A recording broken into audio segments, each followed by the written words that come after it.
പ്രിയപ്പെട്ട സുഹൃത്തുക്കളെ, സഹാക്കളെ,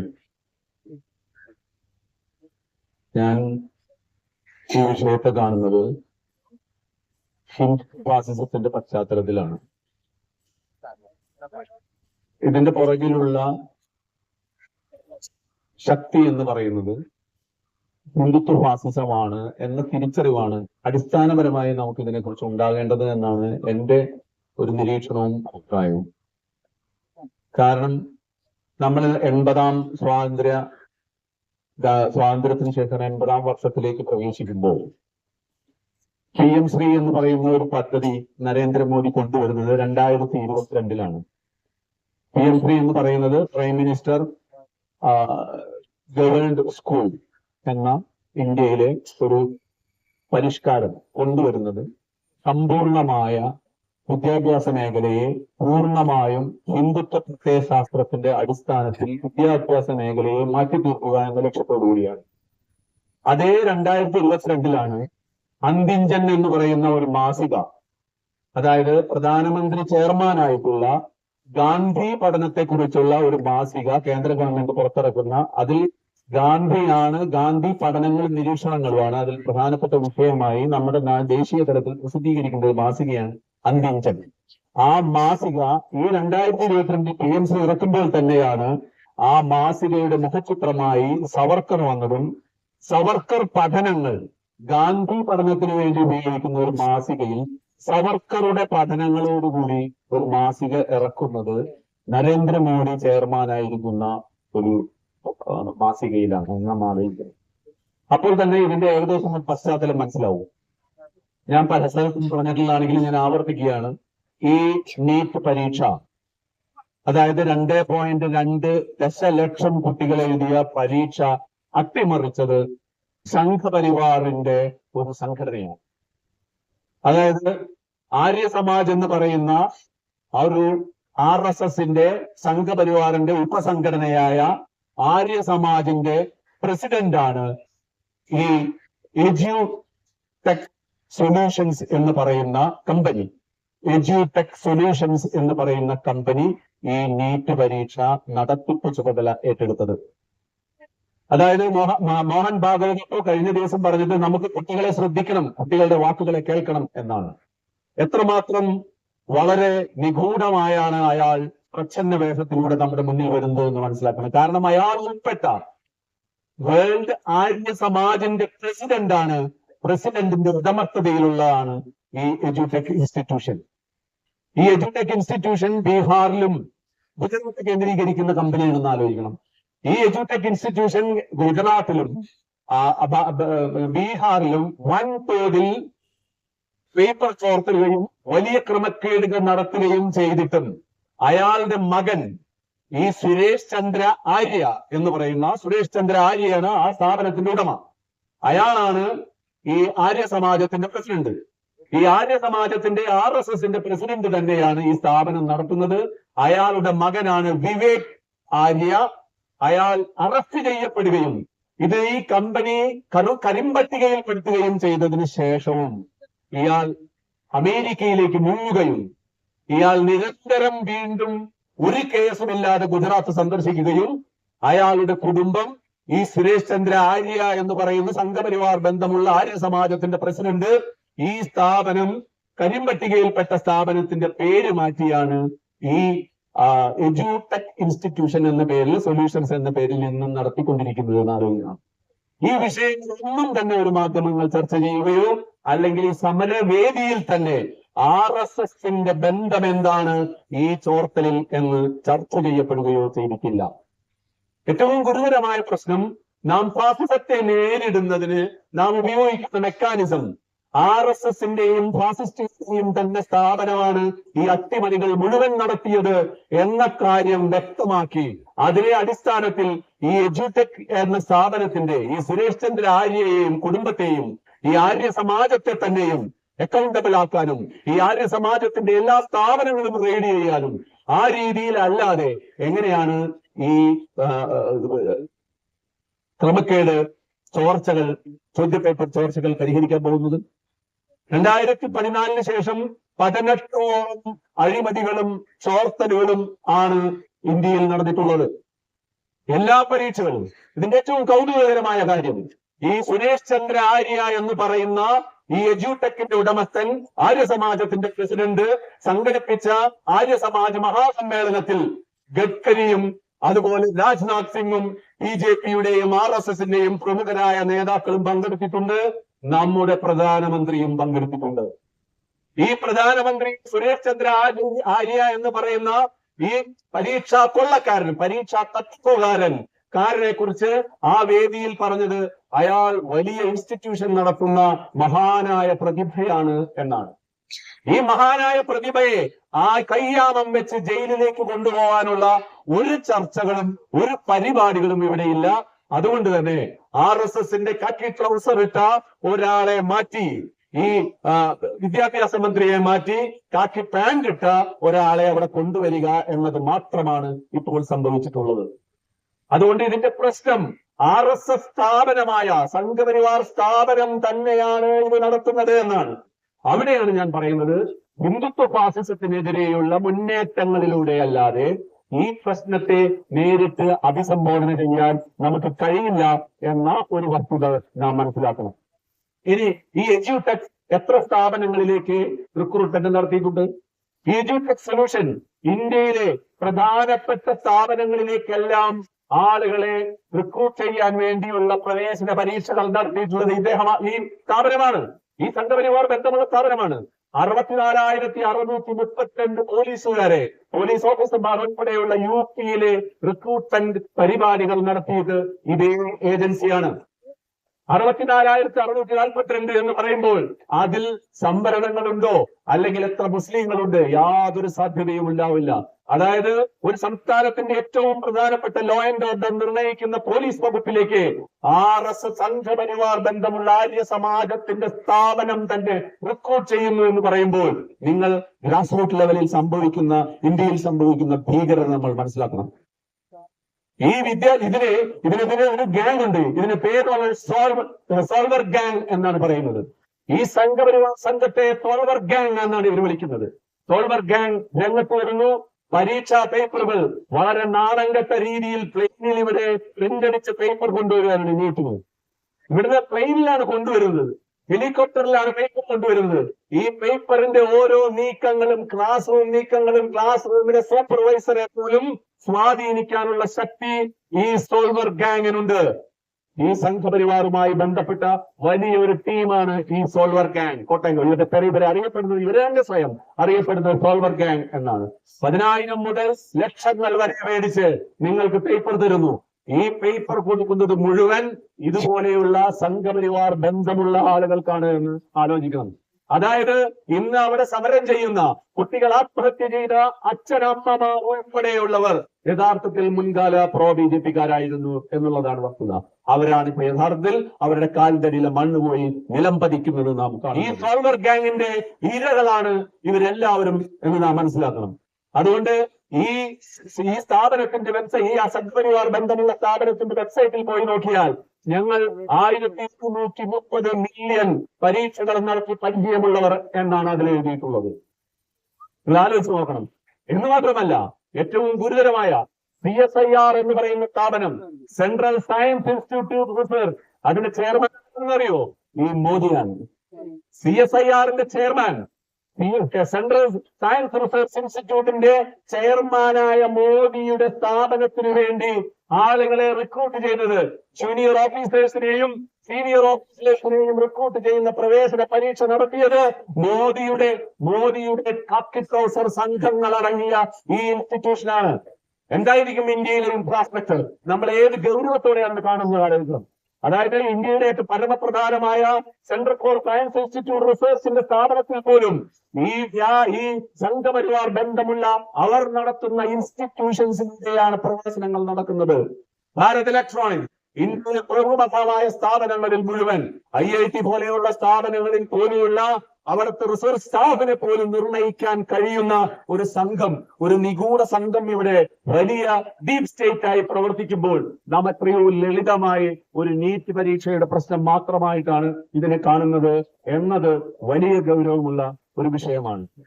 അതുകൊണ്ട് ഏകദേശം നമ്മൾ കണക്ക് കൂട്ടിയാൽ അറിയാം, നമുക്ക് നമ്മുടെ ഭാവനയിൽ വരുന്നതിനപ്പുറമുള്ള വലിയ സങ്കീർണമായ വളരെ സ്ട്രാറ്റജിക് ആയിട്ടുള്ള കേന്ദ്രങ്ങളിൽ, ഇന്ത്യയുടെ കേന്ദ്രങ്ങളിൽ അവർ നിറഞ്ഞു കഴിഞ്ഞു.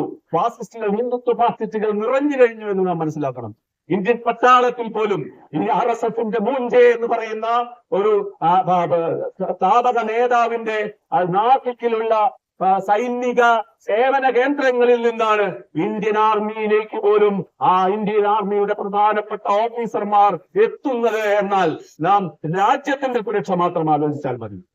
അതായത് RSSന്റെ സ്ഥാപക നേതാവായ മൂഞ്ചെ നാസിക്കിൽ ആരംഭിച്ച ഡിഫൻസ് ട്രെയിനിങ് ഇൻസ്റ്റിറ്റ്യൂട്ട് ഉണ്ട്. ആ ഡിഫൻസ് ട്രെയിനിങ് ഇൻസ്റ്റിറ്റ്യൂട്ടിൽ നിന്ന് പഠിച്ചിറങ്ങുന്ന കാക്കിക്കുപ്പായക്കാരാണ് പച്ചക്കുപ്പായക്കാരായും ഇന്ത്യൻ ആർമിയിലും ഇന്ത്യൻ പ്രതിരോധ സേനയിലും വന്ന് നിറയുന്നത് എന്നതിന്റെ ഗൗരവം മാത്രം നിങ്ങൾ ചിന്തിക്കുകയാണെങ്കിൽ ഈ നാസിക് പോലെയുള്ള RSS സ്ഥാപക നേതാവിന്റെ ഇൻസ്റ്റിറ്റ്യൂഷൻസ് സ്ഥാപിക്കുന്നതിനെ കുറിച്ച് ആലോചിക്കും.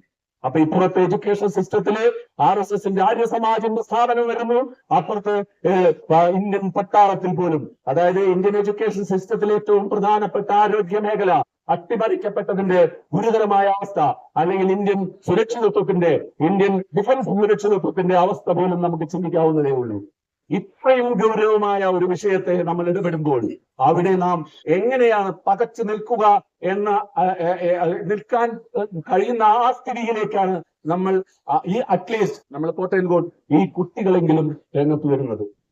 അതുകൊണ്ട് ഞാൻ സിയാന്റെ മറ്റെല്ലാ കാര്യങ്ങളും ഞാൻ യോജിക്കുന്നുണ്ടെങ്കിലും ഞാൻ ആ ഗാന്ധിയൻ സമരത്തോട് യോജിപ്പില്ലാത്ത ഒരാളാണ്, തുറന്നു പറയുകയാണ്. കാരണം ഹന്നാ ആരൻഡിനെ പോലെയുള്ള ജർമ്മൻ ഫിലോസഫർ പറയുന്നുണ്ട്, ഓൺ വയലൻസ് എന്ന പുസ്തകത്തിൽ അവർ പറയുന്നുണ്ട്, ഞാൻ ആത്മഹത്യാ ഭീഷണി നടത്തിയത് കൊണ്ടൊന്നും അത് കൊളോണിയൽ ബ്രിട്ടന്റെ ഒരു സാമൂഹ്യ സാഹചര്യങ്ങൾ കൊണ്ടാണ്. കോളനിവൽക്കരണത്തിനെതിരെ ഉപയോഗിക്കുന്ന മെക്കാനിസം ഇന്ത്യയിലെ ക്രൂരമായ കൊലപാതകികളായ ഫാസിസ്റ്റുകൾക്ക് മേൽ ഉപയോഗിക്കാമോ എന്ന ചോദ്യം ഉമർ ഖാലിദ് നമുക്ക് ഉത്തരം തരും. ഉമർ ഖാലിദിനെ പോലെ നിരവധി പേർ നമ്മുടെ ജയിലുകളിൽ, നമ്മുടെ ബുദ്ധിജീവികൾ, കവികൾ, അവരുടെ പേരെല്ലാം നിങ്ങൾക്കറിയാം. ഹ്യൂറി ലങ്കേഷ് വെടിവെച്ച് നിങ്ങൾക്കറിയാം, പൻസാലെ കൊല്ലപ്പെട്ടത് നിങ്ങൾക്കറിയാം. അവർക്ക് നേരെ ഗാന്ധിയൻ മാതൃകയിലുള്ള നോൺ വയലൻസിന്റെ വിജയത്തെ കുറിച്ച് ഞാൻ ആശങ്കാകുലനാണ്. കാരണം ഹന്നാ ആരൻഡ് പറയുന്നത് പോലെ ഈ ഒരു കൊളോണിയൽ സ്വഭാവമല്ല വംശീയ ഹിന്ദുത്വ ഫാസിസത്തിനുള്ളത് എന്ന് നാം തിരിച്ചറിയുന്നു. ഒരു കൊളോണിയൽ രീതിയിൽ നാം പ്രതിരോധിക്കാൻ ഉപയോഗിക്കുന്ന മെക്കാനിസം വംശീയ ഫാസിസത്തിനെതിരെ ഉപയോഗിക്കാൻ കഴിയുമോ എന്ന് നാം മനസ്സിലാക്കണം. അതുകൊണ്ട് വളരെ സ്ട്രാറ്റജിക്കലായിട്ട് ഈ സമരത്തെ പൊളിക്കാൻ പോലും സംഘപരിവാർ ഏതെല്ലാം മെത്തഡോളജി ഉപയോഗിച്ചിട്ടുണ്ട് എന്ന് വരും കാലം നമുക്ക് അറിയേണ്ടി വരും എന്ന ആശങ്ക കൂടി ഞാൻ ഇവിടെ പങ്കുവയ്ക്കുകയാണ്. ഈ സമരം വിജയിച്ചു എന്ന സന്തോഷം നമുക്കുണ്ടെങ്കിലും നാം ഒന്നുമില്ലാത്തതിൽ നിന്ന് ഉയർന്നു വന്നതുകൊണ്ടാണ് നമുക്ക് ഇത്ര ആഹ്ലാദം തോന്നുന്നത്. പക്ഷെ ഒരു ഇന്റലക്ച്വൽ എന്ന നിലയിൽ ചിന്തിക്കുമ്പോൾ, ഒരു ചരിത്ര ഗവേഷണ താല്പര്യമുള്ള ഒരാൾ എന്ന് ചിന്തിക്കുമ്പോൾ, നാം പിന്തിരിഞ്ഞു നോക്കുമ്പോൾ ഇതിലെല്ലാം നമുക്ക് ആശങ്ക ഉണ്ടാക്കുന്നുണ്ട്.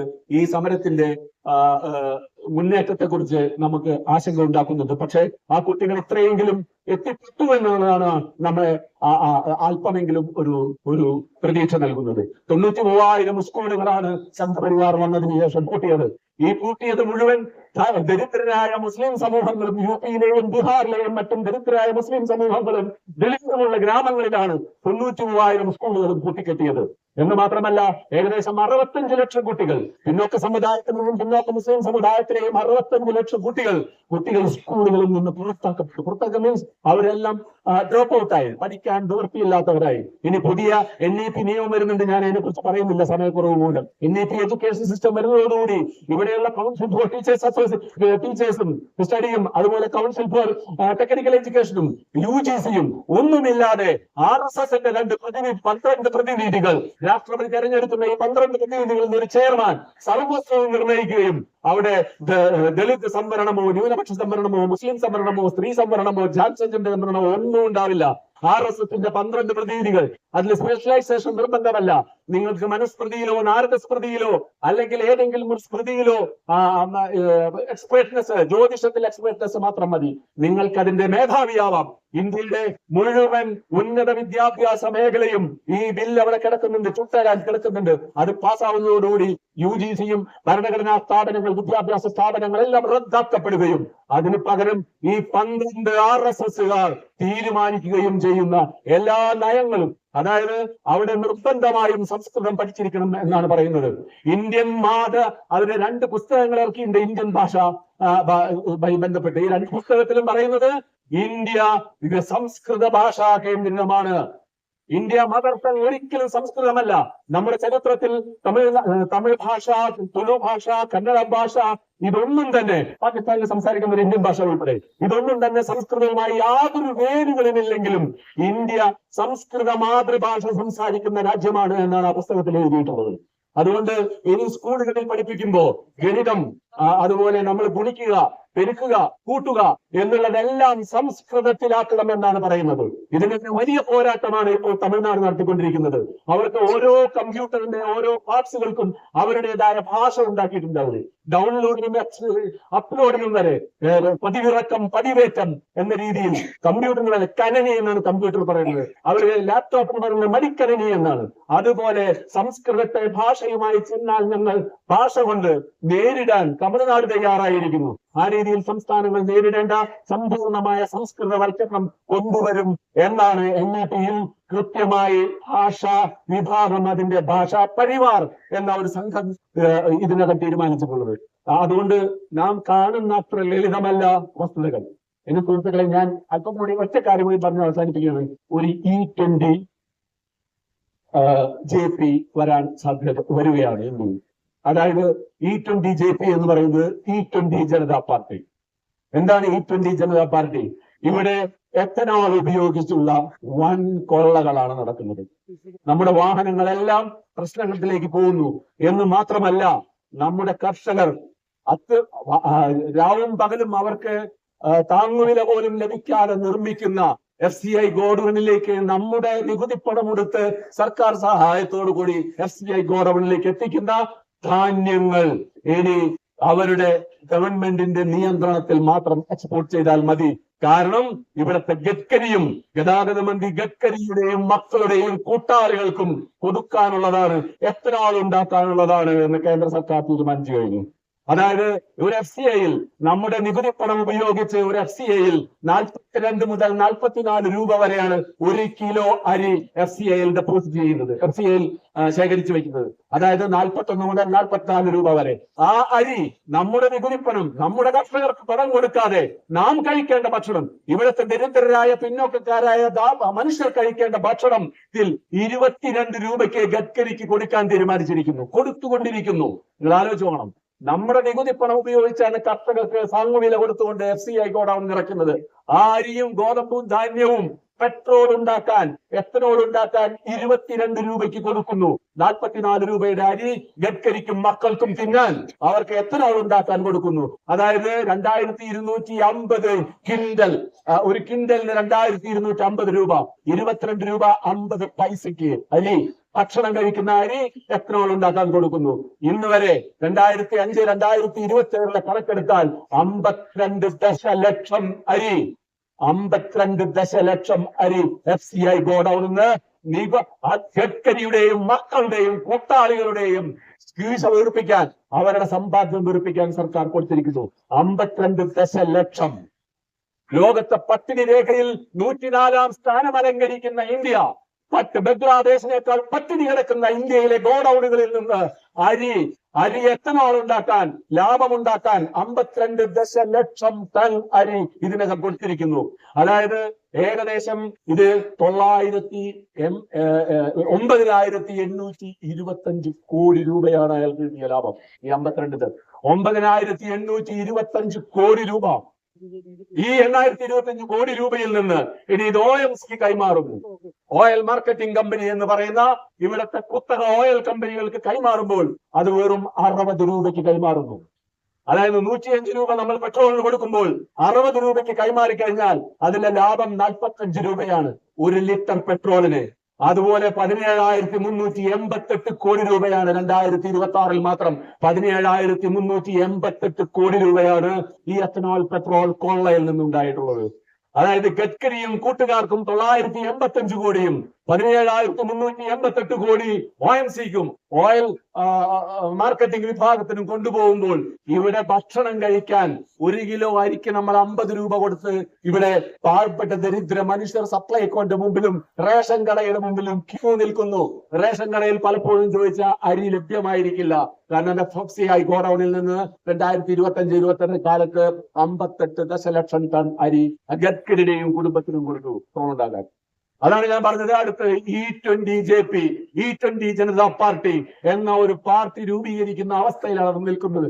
അത്തരം രൂപീകരണം ഇന്ത്യയിൽ അടുത്ത പ്രതീക്ഷയായി വന്നുകൊണ്ടിരിക്കുകയാണ്. ഇത് നമ്മുടെ അടിസ്ഥാന വിഭവത്തെ തന്നെ, നമ്മുടെ അടിസ്ഥാന ഭക്ഷ്യ സുരക്ഷയെ തന്നെ വെല്ലുവിളിക്കാൻ പോലും ഭയമില്ലാത്ത ഒരു സംവിധാനത്തിന് കൊളോണിയലിസവുമായി നമുക്ക് താരതമ്യം ചെയ്യാൻ പറ്റില്ല. ഇത് ഒരു സവിശേഷമായ ഏറ്റവും നൃശംസവും ഭീകരവുമായ പ്രത്യയശാസ്ത്രത്തിന് മാത്രമേ പറ്റുള്ളൂ. ആ കുട്ടികളെ തല്ലിച്ചതയ്ക്കുന്ന മാർഗം, രീതി കണ്ടാൽ തന്നെ അറിയാം അതിൽ ഉള്ളടങ്ങിയിട്ടുള്ള ഫാസിസത്തിന്റെ നൃശംസമായ സ്വഭാവം. അതിനെ തിരിച്ചടിക്കണം എന്നുള്ളതാണ് ഞാൻ എന്റെ ഒരു അഭിപ്രായത്തിൽ പറയാ. തിരിച്ചടിക്കാതെ നമുക്ക് ഗൗരി ലങ്കേഷിനെയും അല്ലെങ്കിൽ പൻസാരയെയും ഇനിയുള്ള കുറെ ആളുകളെയും ഉൽപ്പാദിപ്പിച്ചുകൊണ്ട് നമുക്ക് സുരക്ഷിതരായിരിക്കാൻ കഴിയില്ല. നാം വീട്ടിൽ സുരക്ഷിതരായിരിക്കുകയാണ്. നമ്മുടെ കുട്ടികൾ തെരുവിൽ തല്ലുകൊണ്ടിട്ടുണ്ടെങ്കിൽ അതിന്റെ ഏറ്റവും വലിയ ഉത്തരവാദിത്വം ഈ പ്രായം ചെന്ന സീനിയർ ആയിട്ടുള്ള നമ്മൾക്കാണ്. നാം പ്രത്യയശാസ്ത്രത്തിൽ നമ്മുടെ നിലപാടിലും കാണിച്ച വഞ്ചനയാണ് ഈ കുട്ടികൾ തെരുവിൽ തല്ലുകൊള്ളേണ്ടി വന്നത്. ഇല്ലെങ്കിൽ അതിനെ പ്രതിരോധിക്കാൻ നമുക്ക് കഴിയുമായിരുന്നു. അതുകൊണ്ട് ഈ കൊളോണിയൽ സാമൂഹ്യ ഘടനയെ നാം നേരിടുന്നതിന്റെ അതേ മെക്കാനിസം ഫാസിസവുമായി പറ്റില്ല. കാരണം ഹിന്ദുത്വ ഫാസിസം പ്രവർത്തിക്കുന്നത് ഏറ്റവും ഭീകരമായ നൃശംസമായ പ്രത്യയശാസ്ത്രത്തിന്റെ അടിസ്ഥാനത്തിലാണ്. അതിനെ അഭിസംബോധന ചെയ്യാൻ നമ്മുടെ വിദ്യാർത്ഥികൾ പ്രാപ്തരാകും എന്ന് തന്നെയാണ് ഞാൻ വിശ്വസിക്കുന്നത്. എല്ലാവർക്കും അത്